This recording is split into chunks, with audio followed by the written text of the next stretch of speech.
Em nome do Pai, do Filho, do Espírito Santo. Amém. Ave Maria, cheia de graça, o Senhor é convosco. Bendita sois vós entre as mulheres, e bendito é o fruto do vosso ventre, Jesus. Santa Maria, Mãe de Deus, rogai por nós, pecadores, agora e na hora de nossa morte. Amém. São José, rogai por nós. São Felipe Neri, rogai por nós. São Paulo da Cruz, rogai por nós. Nossa Senhora de Fátima, rogai por nós. Em nome do Pai, do Filho, do Espírito Santo. Amém. Bom dia a todos. Nós estamos aqui na página 497 da biografia de São Paulo da Cruz, escrita pelo padre Luiz Teresa de Jesus Agonizante. Estamos aqui no capítulo, que talvez seja o maior capítulo aqui desse livro, um capítulo que narra, capítulo 38, que dá um perfil geral do santo ao final da vida, né? No ápice da sua santidade, né? Sua obediência.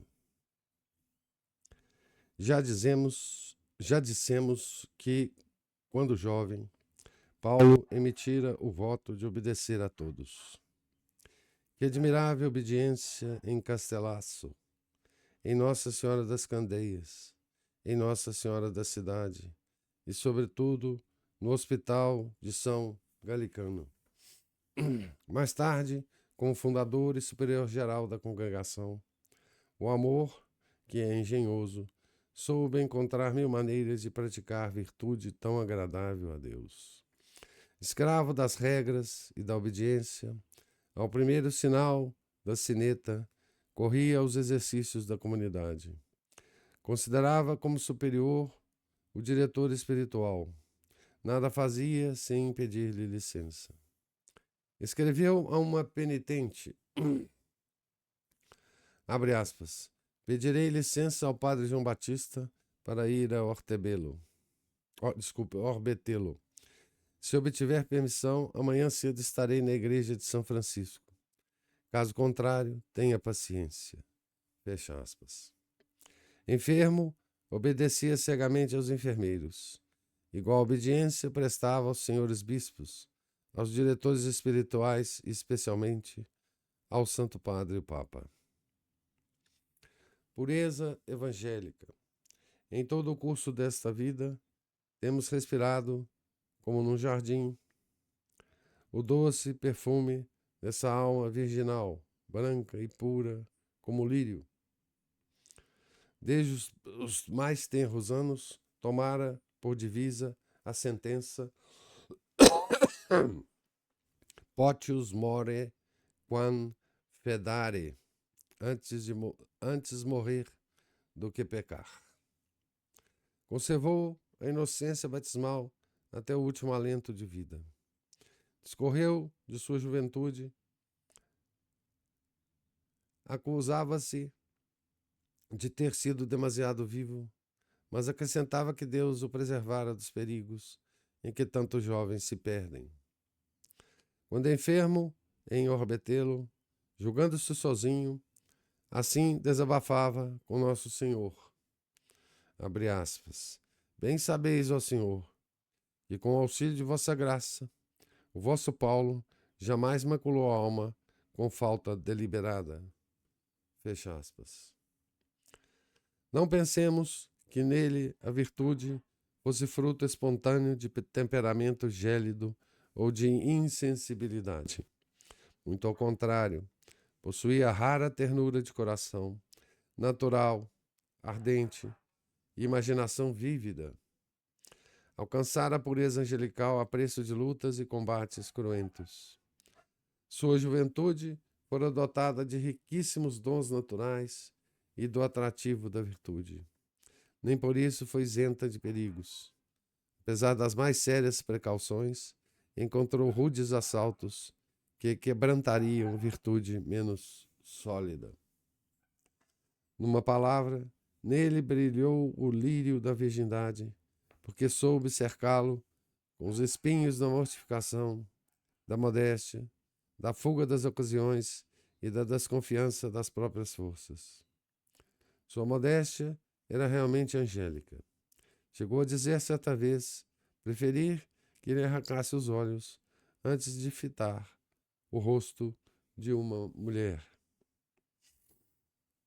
Conhecia apenas pela voz uma senhora espanhola de Orbetelo, de rara formosura, a quem dirigira por muitos anos. A castidade, qual tímida pomba, vê perigo por toda parte. Em conversa com pessoas de outro sexo, suas palavras respiravam gravidade religiosa e celestial unção. Exigia que a porta do locutório estivesse aberta. O companheiro recebia a ordem de não afastar-se muito. Costumava dizer que o companheiro é como o anjo da guarda. Não admitia sessão com quem quer que fosse. Estando em conferência espiritual com uma princesa, fecharam por inadvertência a porta do quarto. Bradou Paulo imediatamente. Abre aspas. Abram a porta, pois estarmos de porta fechada é contra as regras de nossa congregação. Fecha aspas. Disse certa vez, abre aspas, não confio absolutamente em mim. Nesta matéria fui sempre escrupuloso, tornando-me por vezes até descortês. Fecha aspas. Santas descortesias que levam o religioso a cumprir sua primordial obrigação, a observância das regras. Velava o coração a fim de que se não afeiçoasse as pessoas por eles guiadas à santidade. Abre aspas. Nada de latrocínio em relação a Deus.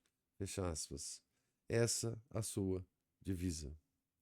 Uma senhora, recomendando-se-lhe as orações, acrescentou com certa afetação. Abre aspas. Lembre-se sempre de mim em suas orações. Jamais me esqueça. Isso não, respondeu o santo. Depois de ter atendido as senhoras que a mim recorrem e de tê-las ajudado o melhor possível, recomendo-as a Nosso Senhor e procuro esquecer-me delas. Talvez pareça pouco satisfatória a resposta, mas era a máxima do servo de Deus que a familiaridade com essas pessoas é espinho capaz de ferir o formoso lírio da pureza. Seus filhos deviam ser anjos em carne humana. Exortava-os calorosamente a imitarem a modéstia do Salvador. Recomendava-lhes não somente a modéstia da vida e o combate à concupiscência, mas também modelassem o seu agir às normas da modéstia, que a tudo empresta medida, compostura e dignidade. Bonita essa frase, né? Muito bonita. As normas da modéstia, que tudo empresta medida, compostura e dignidade. Subira tão alto, na região do amor celeste, que, embora revestido de carne humana, Deus já o constituíra poderoso protetor da castidade. Na missão de Valentano, dissera a uma jovem, abre aspas, minha filha, Deus me fez conhecer que sua inocência será submetida a terrível provação. Muito cuidado, minha filha. Estimulou-a a confiar em Deus, garantindo-lhe a vitória. 4 anos decorridos, em 4 ocasiões diversas, a jovem sofreu violentos assaltos. Para repelir o brutal inimigo, invocava o nome do Padre Paulo e sempre saiu vitoriosa.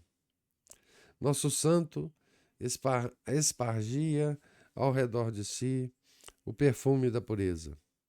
Bastava conversar com ele, ou mesmo dele se aproximar, para experimentar os atrativos dessa virtude. Odor característico exalava-lhe do corpo, dos objetos de uso e até da cela em que habitava. E este celestial perfume perdurava por meses e anos. Por vezes, suas carnes virginais, como que tomavam as propriedades do corpo glorioso. Impassibilidade, claridade, agilidade e sutileza.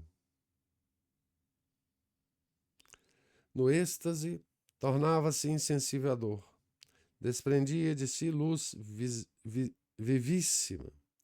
Elevava-se aos ares. Voava como os anjos. Ausentava-se de casa com portas fechadas, como Jesus no cenáculo. Encontrava-se presente em vários lugares simultaneamente. Frequentes eram esses prodígios na vida do servo de Deus. Para retratar com perfeição a Paulo da cruz, fora mister um raio de luz puríssima, mãos de anjos, as cores que matizam a celeste Jerusalém. Aqui, então, ele está falando da pureza, né? Prelúdio da glória. Narremos os portentos assinalados nas palestras espirituais do santo com a Virgem de Cerveteri. Nesses colóquios, o rosto de Paulo inflamava-se como se fosse anjo de amor. Certa vez, arrebatado em êxtase, elevou-se 2 palmos acima da cadeira em que estava sentado, saciando-se no manancial da divina luz. O rosto resplandecia-lhe como o sol. Os braços tinham-os ora estendido, ora cruzados no peito. Os joelhos permaneciam unidos. Manteve-se nessa posição entre o céu e a terra pelo espaço de 1 hora. Noutra ocasião, discorreu sobre a Santíssima Trindade, mistério de que outrora recebera conhecimentos especiais. Jorravam-lhe do rosto, como sucedera a São João da Cruz e a Santa Teresa, raios celestes mais resplandecentes do que nunca, a reverberar-lhe na cabeça em forma de auréola. Ligeiro estremecimento agitava-lhe docemente os membros, prenúncio de próximo arrebatamento. Para impedi-lo, agarrou-se aos braços da cadeira, apoiando-se fortemente no espaldar da cadeira. Nada adiantou, no entanto. Juntamente com a cadeira, elevou-se ao ar à altura de um homem. Toda a sacristia se iluminara dos resplendores emanados de seu corpo. 1 hora perdurou o êxtase. Em seguida, agitado por leve tremor, sem separar-se da cadeira, desceu à posição anterior. Rosa, assaltada por escrúpulos, interrogou a Paulo a respeito da própria alma. O santo convidou-a a implorarem as luzes do céu. Puseram-se em oração, ela de joelhos, o santo enfermo sentado em sua cadeira. De repente, apareceu o formosíssimo menino, circundado de resplandecente luz. O santo ancião, remoçado, prostrou-se por terra, adorou ao Deus menino, pedindo-lhe a bênção, exclamando por entre suspiros e lágrimas, abre aspas, ó bondade, ó benignidade, ó amor infinito do eterno Filho de Deus, que se dignou visitar este miserável vermezinho da terra. Fecha aspas. E prosseguiu. Abre aspas. Peço-vos perdão, Jesus, das inúmeras faltas, ingratidões e irreverências, cometidas em tantos anos de pregação, de administração e recepção dos sacramentos. Fecha aspas. Jesus menino respondeu. Abre aspas. foi tudo bem e conforme a minha vontade. Fecha aspas. E como prova de que tudo fora bem, lançou-se-lhe aos braços, acariciando-o com suas mãozinhas. Paulo aconchegava-o fortemente ao coração, abrasado de amor, banhando-o de lágrimas e rogando a salvação de sua alma. Então o divino menino, apertando-o mais fortemente, disse, abre aspas, a salvação de tua alma é tão certa como é certo que me tens em teus braços. Fecha aspas. Impressionante isso aqui, né? Desapareceu o Deus menino, deixando a alma do santo inebriada de celestiais doçuras. Voltando à habitual debilidade, não conseguia levantar-se, mas dois anjos de encantadora formosura alçaram-no e o colocaram na cadeira.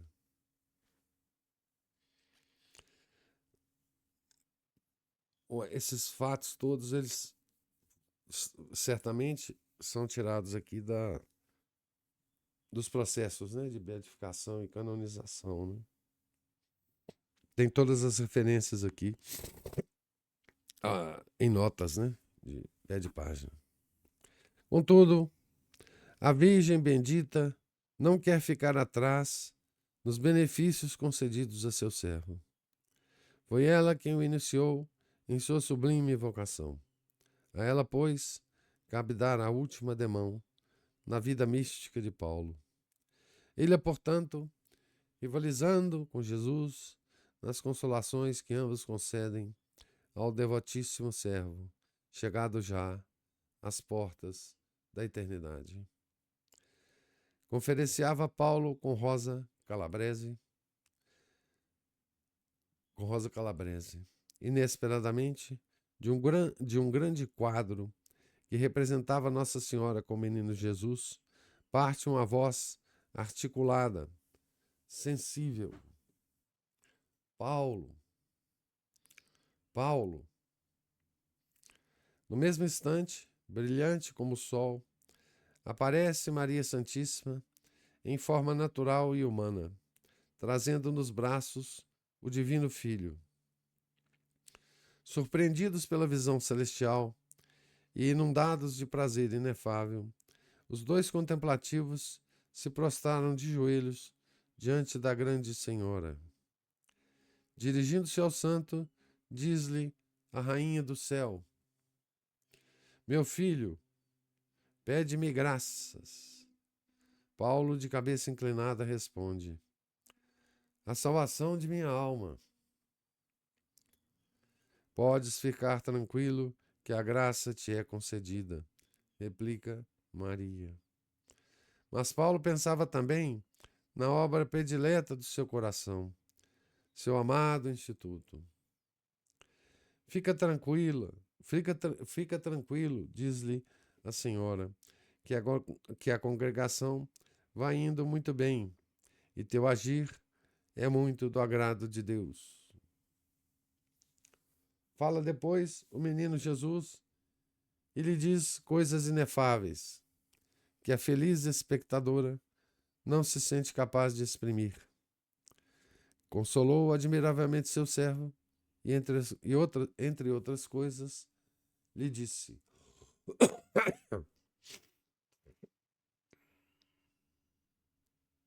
que era Marte por suas penas e sofrimentos. Agora, o desejo de Paulo é de ser acariciado pelos celestes visitantes, os quais benignamente condescendem e pousam ambos a mão sobre a cabeça dos dois devotos servos. Já outra coisa, mas não restava senão desvencilhar-se dos liames do corpo e entrar naquela eterna bem-aventurança que começa a antegozar. Paulo vive desse desejo. A celeste rainha lhe anuncia que dentro em breve ele se realizará, no próximo outubro, numa quarta-feira. Antes de findar a visão, Paulo desejava receber a bênção de Jesus e de sua Santíssima Mãe. Sentindo-se indigno de pedi-la, diz à Santa Filha Espiritual que a peça.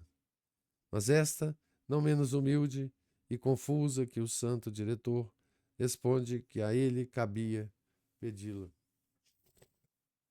Jesus e sua Santíssima Mãe alegravam-se com essa emulação de humildade, e acabou com o triunfo do santo, o qual impôs à dócil filha que o dissesse em virtude da santa obediência. O pedido foi imediatamente atendido.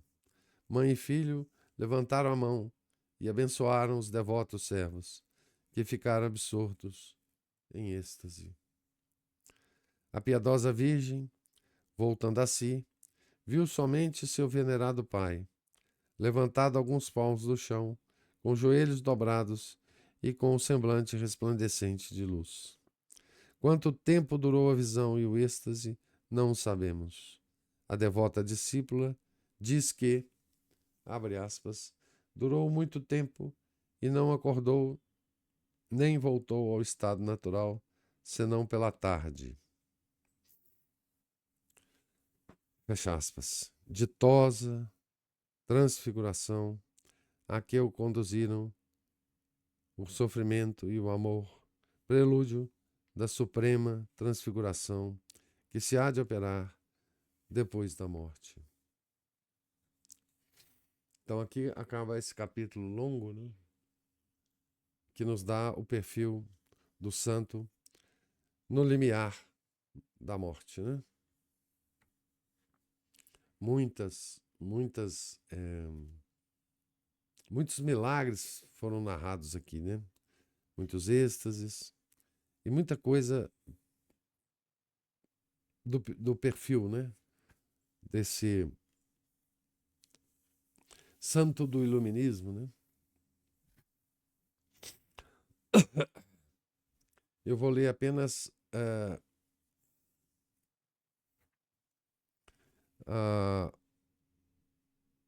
alguma coisa do capítulo que vai narrar a morte de São João da Cruz, né? Capítulo 39, junho a 18 de outubro de 1775. Que outubro é o mês que Nossa Senhora, né? Ou foi Nossa Senhora, agora não estou lembrando. Foi Nossa Senhora, né? Avisou a ele que ele ia para a glória eterna, né? Últimos dias. Esta narração final entristece e alegra ao mesmo tempo o nosso coração. De fato, se chegamos ao dia da despedida, chegamos outro sim, ao momento da eterna recompensa. A vida de Paulo da Cruz é agora todo amor sem combate, paz sem temor, luz sem sombra. Nada mais perturba a doce e perene serenidade de sua alma. É como a aurora daquela glória, daquela felicidade que não conhece ocaso. Elevara-o tão alto o amor a ponto de consumir o vaso de terra. Sucumbia o corpo aos ardores divinos. Os olhares do santo estavam fixos na beleza divina, inúmeras vezes provada. Eram-lhe necessários a solidão e o silêncio. Na cadeira ou no leito, comprazia-se em estar só e de porta e janelas fechadas para melhor ouvir a voz suavíssima do Criador. Muitos eram, no entanto, os que desejavam vê-lo. Os religiosos, contra a vontade de Paulo, viam-se obrigados a introduzir em sua cela pessoas de distinção, notadamente eclesiásticas. O amável ancião, longe de aborrecer-se, acolhia-os com afabilidade. O objeto de suas conversas era sempre a paixão de Nosso Senhor. Incitava a todos, prelados ou cardeais, a alimentar-se da paixão do Redentor, presenteando-os com algum pequeno crucifixo. Os alunos da propaganda, atraídos por seus admiráveis conselhos, visitavam-no frequentemente. Paulo alegra-se em dirigir a palavra àqueles jovens, esperanças da igreja, futuros apóstolos dos gentios. Abre aspas. Meus bons filhinhos, dizia-lhes, acostumai-vos a sofrer por amor de Jesus. Excitai-vos mutuamente no desejo de derramar o sangue e dar a vida pela fé. Fecha aspas. Asseverava-lhes que jamais conseguiriam a heróica fortaleza dos mártires sem a diária meditação dos tormentos e das agonias do Filho de Deus. Em seguida, com ternura paterna, perguntava-lhes se amavam de coração a Maria, e a resposta afirmativa acrescentava, abre aspas, amai-a, meus filhos, amai-a sempre mais. É nossa mãe, pois gerou-nos ao pé da cruz. Ah, meus queridos filhos, tende sempre presente ao Espírito as suas dores, compadecendo-vos de seu martírio com todas as verdades da alma. Fecha aspas. Estas palavras animavam aqueles levitas, admiradores sinceros das virtudes do santo. Davam-se por felizes quando podiam subtrair-lhe alguns fios da capa. Um clérigo estrangeiro, prestes a ser ordenado, desejou falar a sós com o servo de Deus. O religioso que o conduziu à cela de Paulo depôs. Abre aspas, então, para o depoimento, né? Ao sair da entrevista, fora de si de contente, chamou-me à parte e perguntou: quem é esse padre? Respondi que era o padre Paulo da Cruz, nosso fundador. Pois saiba que ele é um santo. Disse-me coisas tais que estou estupefato. Tem um espírito de profecia. Repito-o, é um grande santo. Então, eu vou parar aqui. Nós estamos no primeiro item desse capítulo, para a gente comentar um pouquinho sobre a leitura, né? E então, né?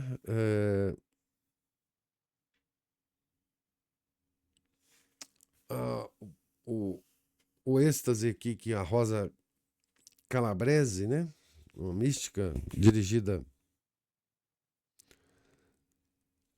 uma das, né, místicas dirigida por Padre Paulo,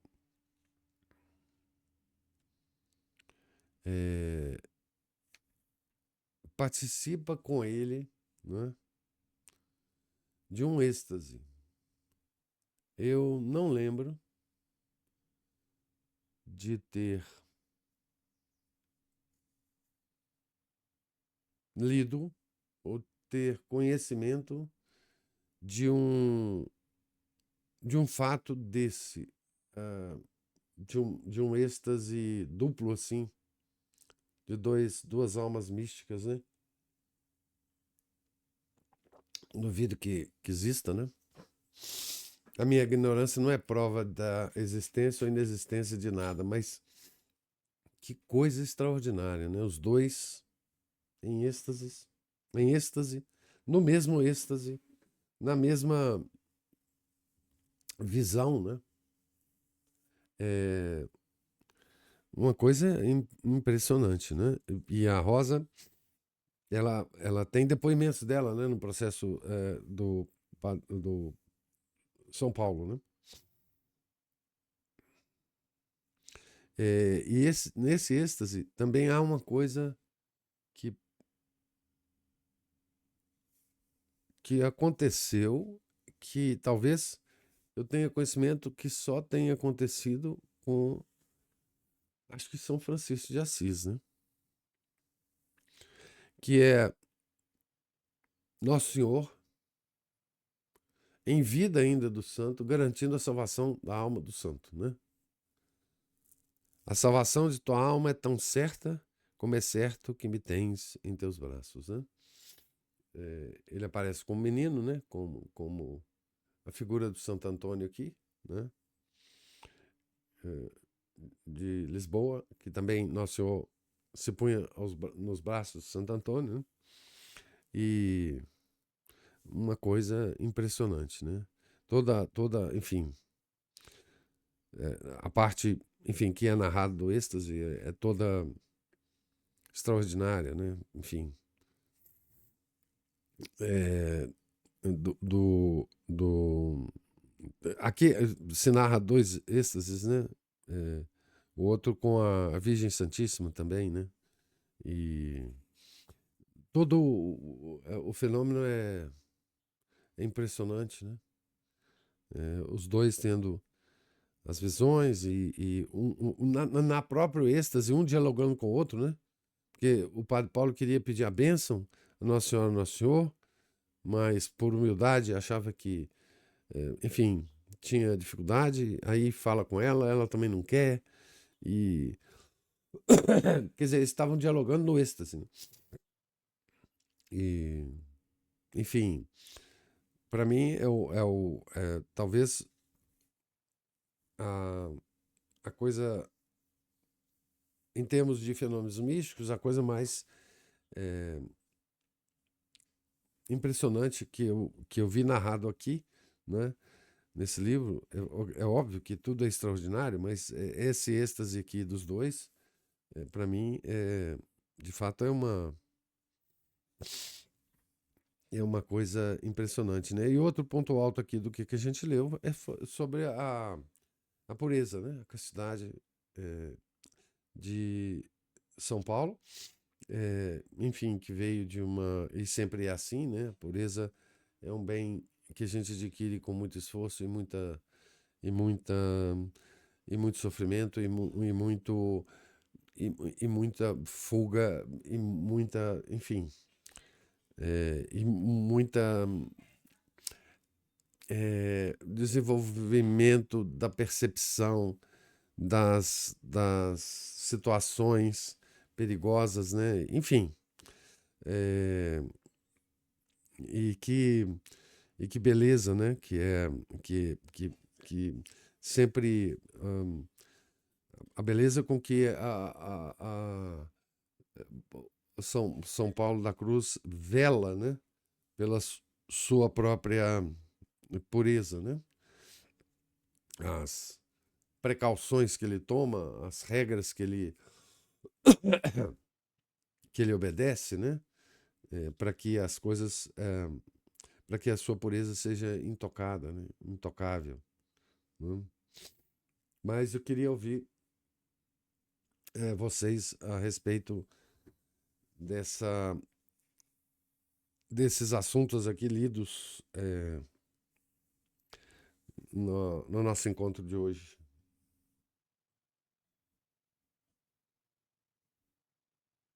Pessoal, fiquei pensando no contraste com a morte de Santa Teresinha, né?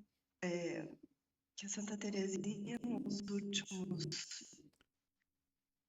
meses de vida, passou por uma aridez espiritual muito grande, né? Aliás, ela nunca foi tão assim. Ela não era mística, né? Ela não era mística. Não era santa mística, né? Não. E, e assim, por isso que ela por isso que Santa Teresinha é uma santa que se aproxima muito de nós, né? Porque A fé de Santa Teresinha, ela teve que ser testada eh, e comprovada, né? Sem as visões místicas, né? Sem essas manifestações que nos santos místicos nos impressiona tanto, né? Mas que para nós, pessoas normais, a nossa fé, ela a nossa fé, ela não tem os sentidos externos, né? Ela precisa de ser virtude antes de qualquer coisa, porque nós somos cegos, né? Ah, assim, Deus. Outro dia eu estava vendo um comentário, até do Robertson Genes, sobre isso. Ele dizia assim: Deus, ele quer que a gente o veja, ele quer que a gente o sinta com os nossos 5 sentidos. Só que, por conta dos nossos pais, por conta da queda, isso nos foi tirado, né? E hoje nós só podemos sentir com o sentido da fé, Deus, né? Mas que, para algumas almas privilegiadas, ele abre esse sentido interior, né? Os místicos veem a Deus, né? É, mas as outras almas não, né? E Santa Teresinha era uma dessas, né? Companheiras nossas, né? Cegas, né? E que não tinham os sentidos físicos, né? Mas eu achei interessante porque, de fato, se Deus quer salvar a todos nós, né? O que ele não, o que ele não desejaria, né? Assim, de aparecer para nós, de conversar com a gente, como ele fazia com os nossos primeiros pais, né? Mas, enfim, ficou impossível depois da queda, né? E com esses santos místicos, a gente só pode contemplar e ficar grato e admirado de que algumas almas, pelo menos, conseguem esse tipo de visão, né? Porque eles não precisam, quase que, é quase como se a gente falasse que eles não precisam da fé, né? Para ser, para serem fiéis a Deus, né? Porque eles o veem, né? E Santa Teresinha, ela é uma santinha próxima da gente, porque justamente ela lutou como todos nós, né? Lutamos, né? Só com a fé, né?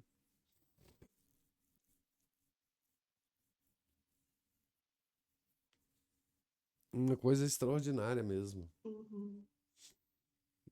Eu queria compartilhar uma coisa que aconteceu comigo semana passada, Francisco. Ah, É assim, eu fui levar minha sobrinha num parquinho que tem aqui perto de casa. E lá tem 2 balanços entre os outros brinquedos, tem 2 balanços. Tinha uma menininha num balanço e a minha sobrinha sentou-se no outro e começou a balançar. E a minha sobrinha balançando muito alto e tal. Depois as duas saíram, foram no outro brinquedo e depois tornaram a voltar, já inverteram. A menininha sentou-se no balanço onde a minha sobrinha estava e vice-versa. E aí elas começaram a balançar. Daí a pouco, a menininha, o balanço onde estava a menininha, soltou e ela caiu no chão. Ela não se machucou porque ela estava balançando muito mais. Ela, menorzinha, mais novinha, menorzinha, e ela estava se balançando mais baixo que a minha sobrinha. sei. E aí as mães ficaram procurando uma porca, porque eu achei a arruela, mas tinha uma porca, porca desapareceu, e uma das mães falava assim, nossa, mas eu tinha colocado essa porca de volta, será que ela já não estava mais aqui e tal? E aí, professor, eu fiquei pensando o seguinte, sabe? Falei, nossa senhora, o anjo da guarda da minha sobrinha, porque se não fosse, se tivesse normalmente invertido, ninguém encontrou a porca. Eu não estou falando querendo falar de um milagre aqui, não é isso, pessoal. O que eu estou falando é o seguinte, que Deus, às vezes, ele nos protege mesmo, né? E que a menininha não se machucou, porque ela, como ela era menorzinha, e ela balançava mais baixo, ela caiu ali, pronto. Se fosse a minha sobrinha, talvez tivesse se machucado, porque ela estava balançando muito alto. E aí eu fiquei pensando assim, gente, eu rezo tão pouco e tenho esse tipo de proteção. Imagina se eu rezasse mais, sabe? Eu fiquei pensando muito nisso, sabe, pessoal? Porque eu gosto de ficar olhando para as coisas do dia a dia e o quinto mistério dos mistérios gozosos fala disso, né? É buscar, segundo São Luís Guignon de Montfort, ele fala que a verdadeira sabedoria é buscar a Deus em todas as coisas. É quando Nosso Senhor, né? Fica perdido 3 dias no templo. Então, eu gosto de ficar olhando para as coisas do dia a dia e tentando aprender, né? Com as causas segundas, né? Não estou dizendo que a menininha não foi menos protegida que a minha sobrinha. Ela simplesmente era menorzinha. Não. Machucou. Isso ocorre mas... e Nosso Senhor usa muito os anjos da guarda, né, para fazer isso. Isso, eu rezo muito pelo anjo da guarda das minhas sobrinhas. E assim, e os anjos da guarda se comunicam, né? Sim. E eu peço ao meu para conversar com ele. Isso, exatamente. A própria Santa Teresinha fazia isso, né, professor? Isso, isso aí enfim, o anjo da guarda, ele inclusive, ele tá com a gente para isso, né? E se a gente não faz esses pedidos, ele fica meio chateado com a gente, né?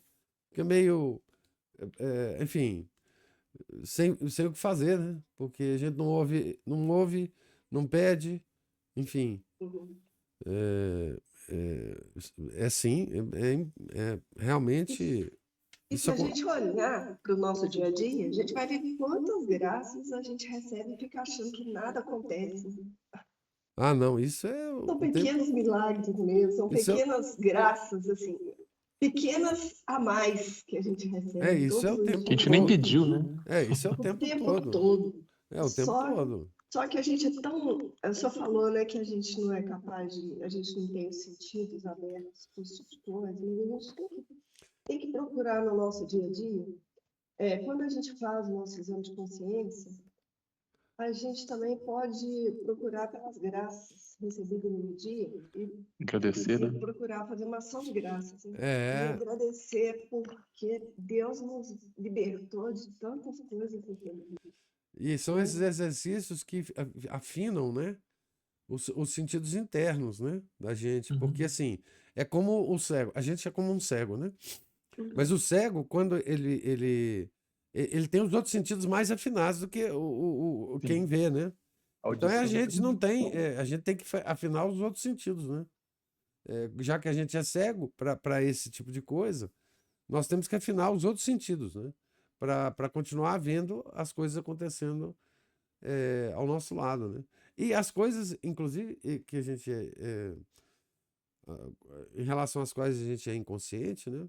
Porque se passa em níveis outros, né, biológicos, sei lá, quantas doenças não podem estar sendo evitadas dentro do nosso próprio organismo, por graça de Deus, né?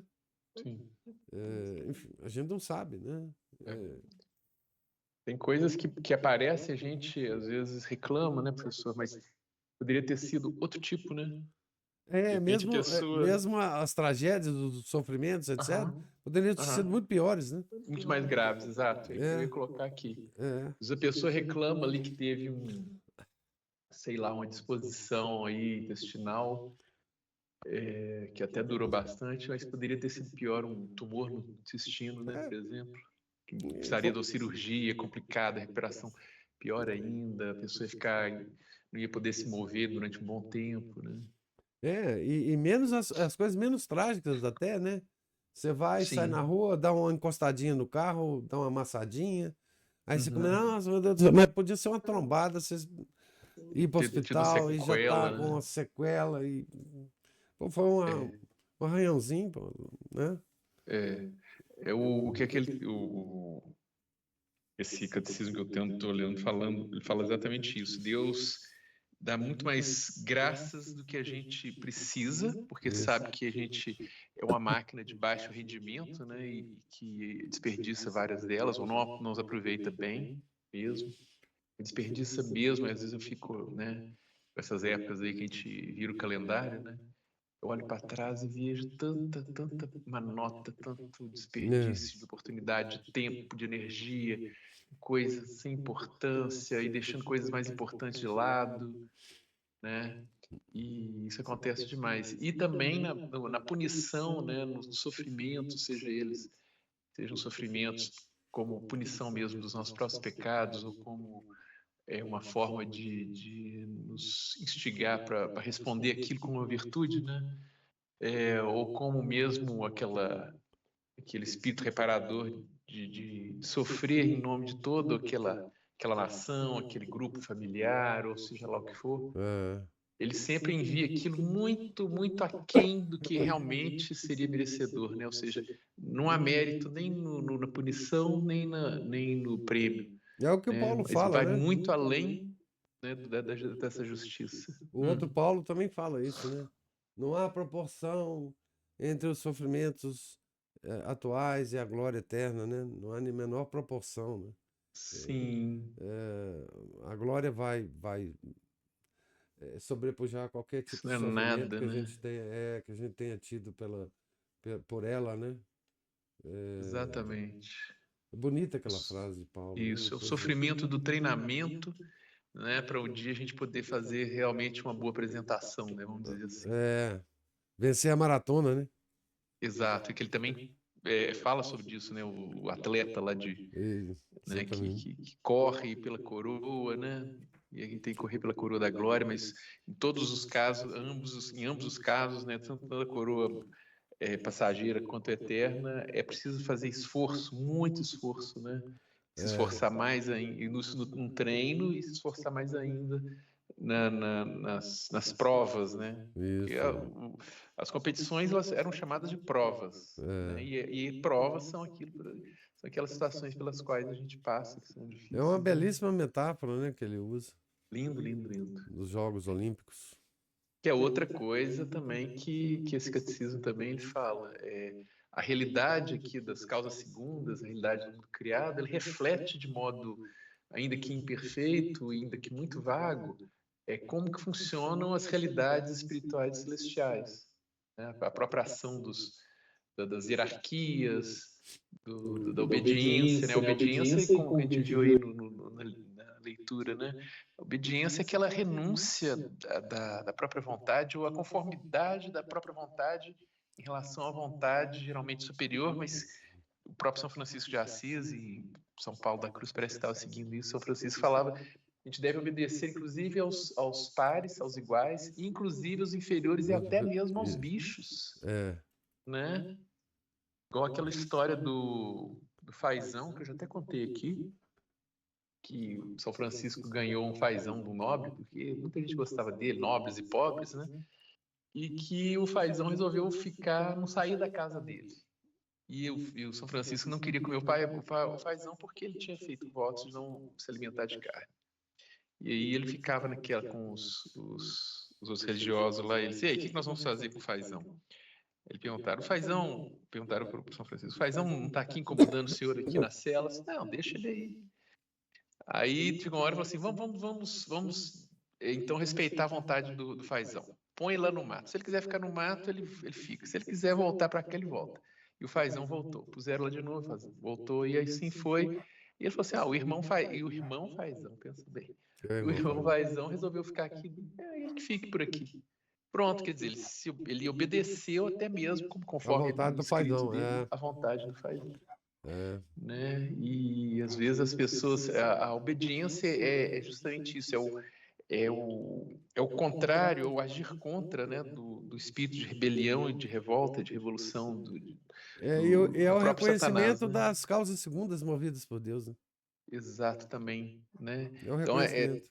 tem algo muito melhor do que isso. E a obediência vem com aquela coisa da submissão, que é tão mal compreendida, né? Que a pessoa pensa que submissão é agir igual um capacho. Não.